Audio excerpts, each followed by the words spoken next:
Tom. And I'm Molly. Welcome to Forensic Gameology, hosted by ForensicGameology.com. Reviews for science. In 7 minutes or less. Cosmic Kaboom! A dexterity game in which you flick a ship. So I've got my ship here, and I've got my base that it's on. And I flick it at these planets. So I've got all these, I've got yellow and blue planets, there's green and red. And these planets have energy on them. And if I hit the planet with my ship, I collect that energy cube. And then I can transport it back to my base. And once I have all 4 colors of the energy cubes, I can now throw the bomb. So I take the bomb from behind my base, I throw it, and I try not to hit my own. I just did, which would have lost me 2 points at the end of the game scoring. But you're trying to get on top of other players, and then you flip over and see what you got. You know what you can get because they have the numbers on the front too, but on the back it says this one is worth 5 points for me at the end of the game. So you're going until there's, 7 planets are destroyed, or 1 person's, or all of one color of planets are gone. Simplicity versus complexity. This game is pretty simple. There are cards, power cards, that you can get as well, but they're self-explanatory. I think there are a few timing things that we had not issues, but we just had to discuss of what happens when. But other than that, it's pretty simple. You flick until you get the gems, and these move from 1, 2, 3, 1, 2, 3 of that color. It's pretty simple. You're just flicking, and that's it. So, simple game. Yes, this is pretty simple. When you get your objective, you're allowed to flick again. So if you miss, you just keep going the next turn. Whenever you got all of your energy cubes, you can go straight back to your base. You don't have to flick all the way back. But if you go outside the boundaries that you've defined on the table, then you lose everything, and you have to go back to your base and start all over. And then the cards add in kind of a mix of things that are going on. But it's a small rule book, easy to play game. Luck versus strategy. In games like this, sometimes I like to add in skill.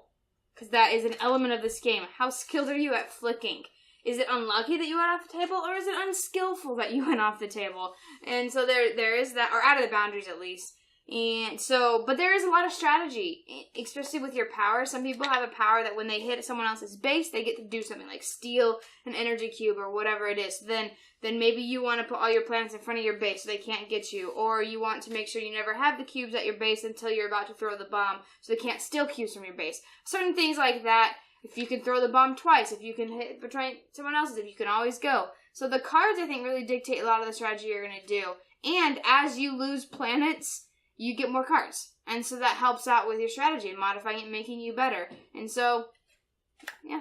Yeah, and I agree, except that what you draw, you get to draw 2 cards and choose one. What you draw matters, because some of these cards are way better than others. Like being able to throw behind any player's base when I have the bomb, or being able to throw twice if I miss the first time with the bomb, so good. And then there's some that are a little less good. All in all, I do think this has a healthy balance of luck and strategy and skill. Fun versus boring, this is a fun game. Dexterity games, when it comes to flicking, because I typically don't like dexterity games, like speed-based dexterity, but flicking games are fun, and this one, I think, is low pressure. I've seen people fly off the edge, but for the most part, off the edge of the table? Oh, I thought you meant like... Oh, like in Rage? Yeah, that was like, because you said it's fun, it's fine. I've seen people fly off the table. I was like, oh, No, I mean to say, I've seen them literally fly off the edge of the table, but for the most part, it's a... You can aim where you're going, take small shots as needed. I've seen people go long shots and go both ways on them. And there's pressure, but it's low pressure. The real pressure is when you get this bomb. Oh, man. It's the best. You're trying to get that one spot, and I got it. I spent the entire game once. I had gotten my cubes, and I was the first one to throw, and I was the last one to throw, and I don't think I made it any other time. I hit once, and I ended the game because I thought, this is silly. This is a quick playing game, and skilled. If you like dexterity games and flicking games, check it out. I already know I enjoy it. Yeah, this is a really fun game. Yes, the fun game. I love dexterity games.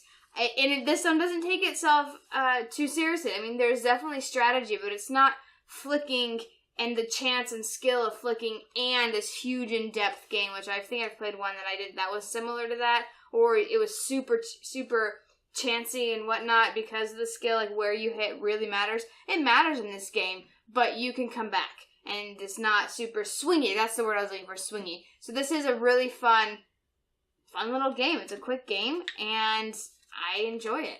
On the BGG scale, I'd give it an 8. On the Board Game Geek rating system, I'd give it a 7. I'm typically willing to play. I'd suggest it. I enjoy it. Yeah. Whenever we get to multiples of 500 subscribers, we give away a free glitter painting of your favorite geeky thing. So make sure to subscribe now on YouTube. It could be you that wins. Cosmic Kaboom. We've presented the evidence. You be the judge.